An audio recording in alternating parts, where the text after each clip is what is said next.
दिल्ली के press club of India में global Midas foundation और जन नीति ने एक महत्वपूर्ण प्रेस कॉन्फ्रेंस और सार्वजनिक बहस का आयोजन किया। इस आयोजन में दिल्ली के लोगों के लिए मैनिफेस्टो जारी किया गया, जो दिल्ली की राजनीतिक तस्वीर को बदलने और पंजाब के राजनीतिक भविष्य को सशक्त बनाने का प्रयास है। कार्यक्रम में इंद्रजीत सिंह, अभिषेक, अमन बंदवी और हरमीत सिंह जैसे प्रमुख नेताओं ने भाग लिया। उन्होंने इस मैनिफेस्टो को दिल्ली और पंजाब दोनों के लिए एक नए राजनीतिक दौर की शुरुआत के रूप में पेश किया। इस दौरान वक्ताओं ने आम आदमी पार्टी की आलोचना की और कहा कि पार्टी अपने चुनावी वादों को पूरा करने में पूरी तरह से विफल रही है। उन्हें आरोपित किया गया है कि वो मुख्य प्रशासनिक मुद्दे से भटक गए और सिर्फ वोट बैंक की राजनीति करते रहे।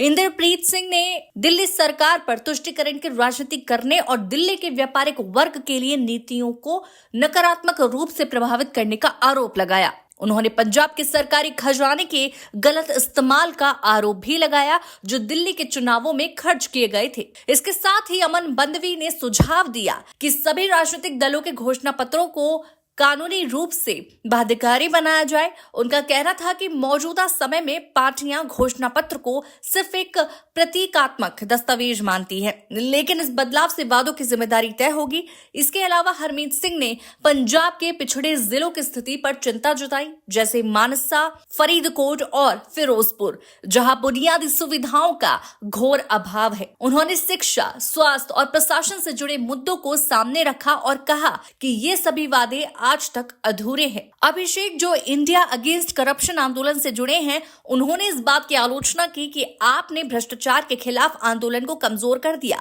और नागरिक मुद्दों की उपेक्षा की। उन्होंने जन आंदोलन की जरूरत पर जोर दिया और दिल्ली के लोगों के लिए मैनिफेस्टो को भारतीय राजनीति में एक नए बदलाव की दिशा में कदम बताया। इस प्रेस कॉन्फ्रेंस में एक बात स्पष्ट हो गई कि दिल्ली के लोगों के लिए बनाए मैनिफेस्टो और पंजाब के लिए घोषित किया गया नया जन आंदोलन न केवल जवाबदेही और पारदर्शिता के लिए काम करेगा, बल्कि ये नागरिकों की भागीदारी से प्रेरित होकर नए राजनीतिक ढांचे की दिशा में अग्रसर होगा। ये कार्यक्रम एक नई राजनीतिक क्रांति का संकेत दे रहा है, जिसमें लोकतांत्रिक प्रक्रिया की मजबूती और नागरिकों का अधिकार महत्वपूर्ण स्थान पर होगा। आखिर में ये देखा जाएगा कि क्या इन नए प्रयासों से दिल्ली और पंजाब की राजनीति में वास्तविक बदलाव आ पाता है और क्या ये आंदोलन देश भर में एक बड़े राजनीतिक बदलाव का कारण बनेंगे। राजेंद्र नगर विधानसभा से अपनी नॉमिनेशन फाइल करी, तो मैं सरदार इंद्रप्रीत सिंह, तो हमने वहां से मैंने नॉमिनेशन भरा। साथ ही साथ में जो राजेंद्र नगर है, ये वो सीट है जहाँ से राघव चड्ढा, दुर्गेश पाठक और यहाँ के जो मेयर है वो सारे के सारे उसी एरिया से आते हैं। जब हमने वहां नॉमिनेशन भरा और 5 साल से हमारा ये कैंपेन चल रहा था और जब ये आवाजें बुलंद होने लगी तो 55 से 60% वहां की जो वोटें हैं वो सिख और पंजाबी होती है। किसी भी पार्टी ने जब नॉमिनेशन का टाइम आया, किसी भी सिख और पंजाबी कैंडिडेट को किसी भी पार्टी ने इसमें से उतारा नहीं। वो एक ऐसी सीट है जिस सीट पे 100% बीजेपी को वोट जो है बाइकआउट किया जाता है और उसकी सीटें जाती हैं, वोटें जाती है सिख और पंजाबियों की आम आदमी पार्टी को। साथ ही साथ में जो वहां का पूरा इंडस्ट्रियल एरिया है, वहां पे जो भी कारोबारी है मैक्सिमम सारे राजेंद्र नगर से है, तो वो भी अपने जो लेबर को बोलते हैं वो भी वहीं से वोट डालते हैं। अब जब वहां पे हमारी एक्टिविटी 5 साल से चलती हुई और ये राजेंद्र नगर वाली चीज को हमने जब उठाया बच्चों के साथ जो हुआ, तब वहां से हमें प्रेशर बनाया गया, बाहर हटने के लिए बोला गया और उसके बाद कुछ ऐसी एक्टिविटीज करवाई गई जो आज तक ना हमने कभी सुनी है ना कभी देखी है। उसका नतीजा ये आया कि जिस दिन नॉमिनेशन हुए तो नॉमिनेशन के दिन में सिर्फ 2 उम्मीदवारों की वहां से नॉमिनेशन खारिज करी गई टेक्निकल रीजन में। मैं पंजाब के कॉन्टेक्स्ट में इतना कहूंगा कि आज हमारे सिटीजन सिविक ऑर्गेनाइजेशंस अलग अलग मोर्चे पे बैठे हैं। टीचर्स जो हैं अपनी सैलरी के लिए, अपनी बहाली के लिए, अपनी पोस्टिंग के लिए संगरूर से लेके चंडीगढ़ तक सड़कों पर बैठे हैं। बुड्ढा नाला दरिया लुधियाना के पास एनवायरमेंटलिस्ट वहां पर मोर्चा संभाले बैठे हैं और किसानों के बारे में हम सब बखूबी जानते हैं वो कब से बैठे हैं और कितना ध्यान सरकार उनकी तरफ दे रही है, ये भी सब जग जाहिर है। अब इससे हमें क्या सीख लेनी चाहिए?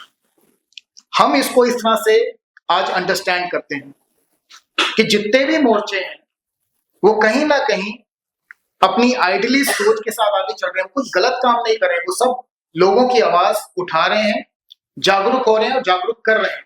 मेरी आज अपील दिल्ली से और पंजाब से सिटीजन से कि आप प्लीज जागरूक हो, अपना राइट टू फ्रेंचाइज एक्सरसाइज करें, अपना वोट अवश्य दें और अपनी आवाज को बुलंद करें। 95% लोग जो नेशनल काउंसिल के मेंबर होते थे वो पार्टी छोड़ गए। मुझे नहीं लगता देश के इतिहास में ऐसा कोई भी संगठन या पार्टी होगा जिसके 95% लोग अपने संगठन को छोड़ के चले गए, वो भी 10 से 12 साल के अंतराल में। दूसरा, उनकी एग्जीक्यूटिव बनी थी जिसमें 32 मेंबर होते थे, 30 मेंबर होते थे, उनमें से भी ज्यादातर छोड़ के चले गए। फिर इसके बाद जो तीसरा था वो ये था कि हमारा जो बहुत सारे साथी थे इस दौरान उनकी जान गई। ऐसे लोगों की लिस्ट सैकड़ों में है जो आंदोलन से जुड़े थे, उनको कुछ नहीं मिला, वो इस उम्मीद में मर गए कि कुछ अच्छा होगा, लेकिन कुछ अच्छा नहीं हुआ और बुरा हो गया। आम आदमी पार्टी ने पंजाब को भी उसी मॉडल में ले आया है जैसे वो दिल्ली को चलाने की कोशिश कर रहे थे। यहाँ पर इसके लिए मैं ये क्योंकि हमारी लड़ाई जो थी पहले बीजेपी और कांग्रेस के खिलाफ थी, तो अब इस लड़ाई में एक और नया चेहरा आ गया है आम आदमी। आज आजादी के 78 साल बाद देश की राजधानी में पीने का शुद्ध पानी नहीं, करोड़ों करोड़ों रुपए खर्च हो गए। जमुना का पानी आज भी जहर है। आज भी यहाँ की झोंकियों में, यहाँ की अनऑर्गेनाइज्ड कॉलोनीज में जो जन सिविक सुविधाएं होनी चाहिए वो आज भी उपलब्ध नहीं है। जब चुनाव आता है तो वादे किए जाते हैं, लेकिन वो वादे शर्त के साथ होते हैं। अगर हमारी सरकार बनेगी तो हम ऐसा करेंगे, लेकिन जब सरकार बन जाती है तो उन वादों को भुला दिया जाता है। मैं एक सीनियर सिटीजन होने के नाते आपको बताऊं, पिछले 5 वर्षों से दिल्ली के वरिष्ठ नागरिकों को जो सहायता दी जाती है माहवारी, वो बंद है।